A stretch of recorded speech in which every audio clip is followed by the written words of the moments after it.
പന്നിത്തടത്ത് KSRTC ബസും മീൻ ലോറിയും തമ്മിൽ കൂട്ടിയിടിച്ച് വൻ അപകടം. ബസ് ഡ്രൈവറും കണ്ടക്ടറും ഉൾപ്പെടെ 12ഓളം പേർക്ക് പരിക്കേറ്റു. ഇന്ന് പുലർച്ചെ 1:30-യോടെയാണ് അപകടമുണ്ടായത്. കോഴിക്കോട് നിന്ന് കുമളിയിലേക്ക് പോകുകയായിരുന്ന KSRTC ബസും കുന്നംകുളത്ത് നിന്ന് വരികയായിരുന്ന മീൻ ലോറിയുമാണ് കൂട്ടിയിടിച്ചത്.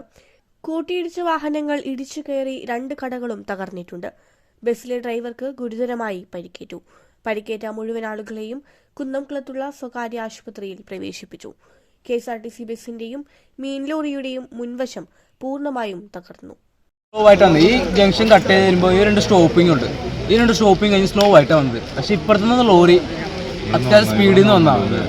പക്ഷേ ഇവിടെ വന്നപ്പോൾ ബസ് സ്റ്റോപ്പ് ചെയ്ത് വെട്ടിച്ചപ്പോഴാണ് ഈ ലോറി കേടി ഇടിച്ചത്. ഞാൻ കണ്ടുകൊണ്ടിരിക്കുകയായിരുന്നു. ഞാൻ ഫോൺ നോക്കിക്കൊണ്ടിരിക്കുന്ന ടൈമിലാണ് ഈ ലോറി ഇടിച്ചത്. ലോറി വന്ന് ഇപ്പുറത്ത് നല്ല സ്പീഡിൽ വന്നിട്ടാണ് ഇടിച്ചത്. ഇല്ലെന്ന് പറയാനില്ല.